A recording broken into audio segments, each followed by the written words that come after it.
Share নিয়ে একটা ভুল ধারণা আমাদের অনেকের মধ্যেই আছে।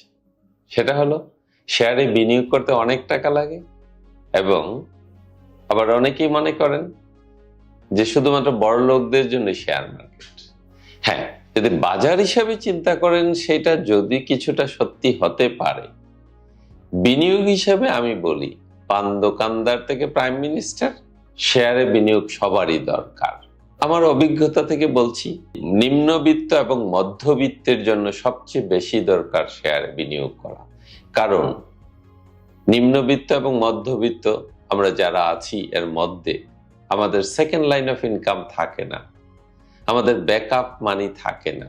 কিন্তু জীবনে চলতে গেলে কিছুদিন পর পর একটা বড় খরচ আসেই, আর সেই জায়গাটা তখন ধার কর্জ করে আমরা চলি। এটা যখন মিটে যায় কোনোভাবে, আবার তখন আরেকটা খরচ এসে হাজির হয়। কাজেই সেই খরচগুলো আমরা মিটাবো কিভাবে, সেটার জন্যই দরকার ব্যাকআপ মানি বা প্যাসিভ ইনকাম। এবং এইটা শেয়ার ছাড়া আর কোথাও এত ভালোভাবে আসার কথা না, হয় না।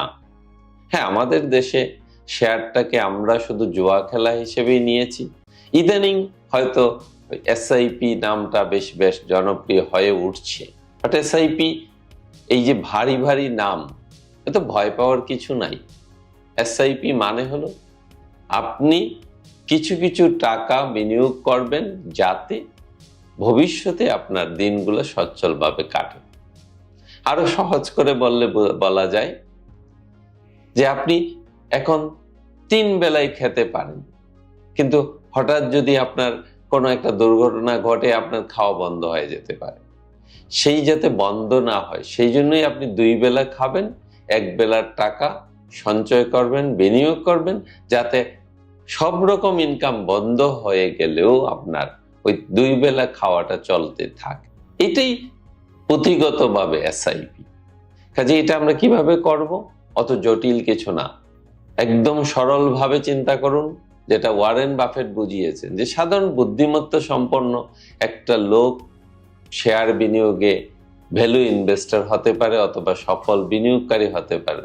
10টা ভালো কোম্পানি চয়েস করেন, যে কোম্পানিগুলোর নাম আপনার ঘুম থেকে উঠলে পরেই কোনো না কোনো ভাবে মাথায় আসে, যে কোম্পানিগুলো আপনার কাছে সুপরিচিত, এবং যে কোম্পানিগুলো কোনো এক্সেপশনাল বিজনেস করে না, সাধারণ বিজনেসই করে কিন্তু এক্সেপশনাল ভাবে করে, যে কোম্পানিগুলোর গুডউইল আছে, এরকম 10টা কোম্পানি আপনি চয়েস করেন। প্রতি মাসে আপনার সামর্থ্য অনুযায়ী একটা একটা কিনতে যান, 2টা করে কিনতে থাকেন। এক সময় আপনার পোর্টফোলিওতে যদি 2 লাখ শেয়ার হয়, তাইলে বছরে 4 লাখ টাকা ডিভিডেন্ড আসবে, সোজা হিসাব।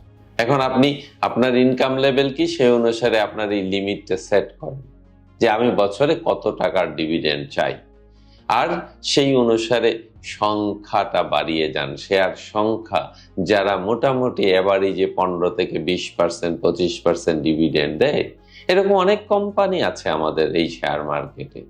শুধুমাত্র ডিভিডেন্ডের চিন্তায় আমরা শেয়ার কিনবো, এই একটা পোর্টফোলিও থাকবে আমার এসআইপি হিসেবে, অথবা এই একটা পোর্টফোলিও থাকবে আমার ব্যাকআপ মানি হিসেবে। তাইলে দেখা যাবে যখন আমার একটা টুকটাক খরচ চলে আসে, আমরা তখন এই মানি থেকে সেটা চালিয়ে যেতে পারি, আমার তখন আর্থিক দুর্দশা থাকবে না।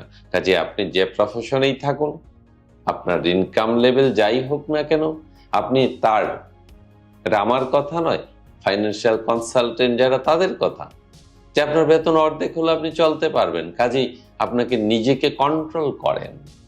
আমরা বলি অনেক সময় যে ভোগ যদি ইয়ং বয়সে না করলাম তাইলে পরে টাকা দিয়ে কি হবে। আসলে টাকা একটা শক্তি, জগতে চলতে গেলে এটা দরকার, এবং শেষ বয়সে বেশি দরকার। কারণ শেষ বয়সে আমাদের ইনকাম থাকবে না, কিন্তু খরচ থেকে যাবে। কাজেই আপনি ভাববেন না যে আপনার ভোগ কমিয়ে করতে হবে, আপনার ভোগটাকে একটু কন্ট্রোল করতে হবে। আরেকটা কথা কি জানেন, ইয়ং বয়সে আমরা যেটাকে ভোগ বলি, এটা আসলে পরবর্তী প্রজন্মের জন্য, পরবর্তী সময়ের জন্য দুর্ভোগ হয়। কারণ ইয়ং বয়সে টাকা পাইলে আমরা যে খরচগুলা করি, হয়তো আড্ডা দিয়ে খরচ করে ফেললাম, হয়তো বা একটা বারে গিয়ে খরচ করলে ফেললাম, অথবা যে কোনো একটা গাড়ি মডেল পাল্টে যেটা আমি করেছি জীবনে, সেটা আসলে দরকারি ছিল না। কারণ এটা যে দরকার না, ওই বুদ্ধিটাও আসে না। কাজে ইনভেস্টমেন্ট প্ল্যান গ্রহণ করুন, পান দোকানদার থেকে প্রাইম মিনিস্টার, আপনার চাহিদা মতো, আপনার দরকার মতো, আপনার ইনকামের 20% টাকা 5 থেকে 10টা কোম্পানি শেয়ার কিনে যান, শুধু সংখ্যার দিকে তাকিয়ে। বাজার পড়লো না কমলো দেখবেন না, দেখবেন আপনি এটার বেনিফিট অনেক বেশি পাবেন। হ্যাঁ, ব্যাংকে আপনি ডিপিএস করছেন, ডিপিএস হলো ওই ব্যাংকের একটা প্রোডাক্ট, শেয়ার হলো ওই ব্যাংকের মালিকানা। তাহলে আপনি যদি প্রোডাক্ট কিনতে পারেন, মালিকানা কিনবেন না কেন? যে ব্যাংকে গেলে আপনি মজা পান, যে ব্যাংকটা দেখলে মনে হয় স্বচ্ছ ব্যাংক, অত বোঝার দরকার নাই, আপনার অ্যানুয়াল রিপোর্টও বোঝার দরকার নাই। শুধু বুঝবেন ওই ব্যাংকটা আপনার জন্মের পর থেকে মোটামুটি সুনামের সাথে ব্যবসা করছে কিনা। এটুকু বুঝলেই আপনার জন্য শেয়ার কেনা দরকারি হয়ে গেছে।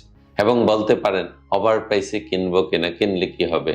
হ্যাঁ, ওভার প্রাইস থাকে, কিন্তু যারা রেগুলার বিনিয়োগকারী তাদের ওভার প্রাইসের বোঝার দরকারও নাই আমি মনে করি। কেন? কারণ 12 মাসের মধ্যে 2 মাস থাকে ওভার প্রাইস, 10 মাসে থাকে কম। যখন আপনি রেগুলার বিনিয়োগকারী হবেন, আপনি তো 10 মাস কমে কিনছেন, 2 মাস যদি একটু বেশিতে কিনেও থাকেন, আপনার যে অ্যাভারেজ হবে তাতে আর লসে পড়ার সম্ভাবনা থাকবে না। 10টা কোম্পানির মালিকানা হিসেবে আপনি শেয়ার কিনতে থাকেন। ধন্যবাদ।